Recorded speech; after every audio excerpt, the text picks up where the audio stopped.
It was Christmas on the island of Sodor. All the engines were working hard. Thomas and Toby were helping carrying passengers and parcels up and down the branch line. Everyone was happy.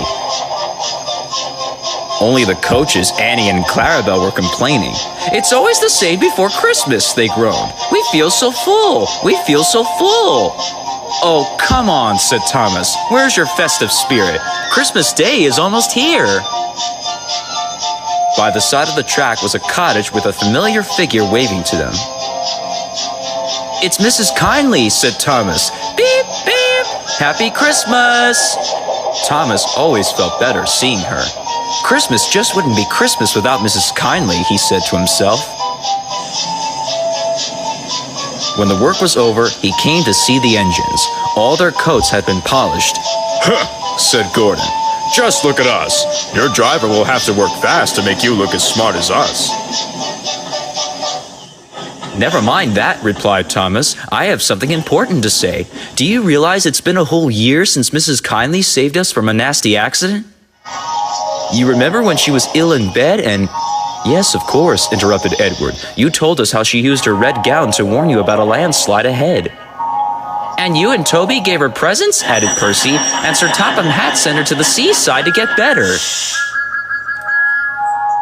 "But," said James and Henry, "the rest of us never thanked her properly." "Exactly," said Thomas. "So now I think we should all give her a special Christmas party." Everyone was getting very excited. The drivers were sure that Sir Topham Hatt would agree, and as indeed he did. All the engines were making plans when silence fell. Sir Topham Hatt had bad news. "The weather's changed badly. Mrs. Kindly is snowed up. Toby says he'll help to rescue her. You must help too, Thomas. There's no party unless you do it." Thomas hated snow, but he said bravely, "I'll try, sir. We must rescue her. We must." "There's a good engine. You and Toby will work splendidly." Thomas charged the snowdrifts fiercely. Sometimes they swept away. Sometimes they stuck fast, and the men had to loosen them.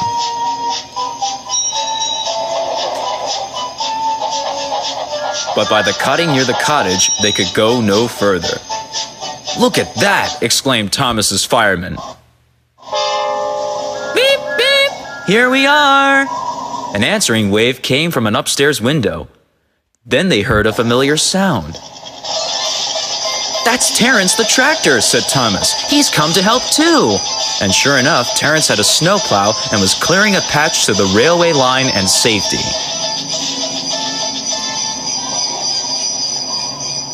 At last, the rescue was complete. Percy took the tired workmen home. Terence said goodbye to Mrs. Kindly and promised to take care of her cottage as he watched them all set off. The engines made good time. No more snow had fallen, but the yard was dark. There was not an engine in sight. Thomas's heart sank. Suddenly, all the lights went on. What a marvelous sight awaited Mrs. Kindly. "Well done," said Sir Topham Hatt. "I'm very proud of you all." Mrs. Kindly thanked the little engines.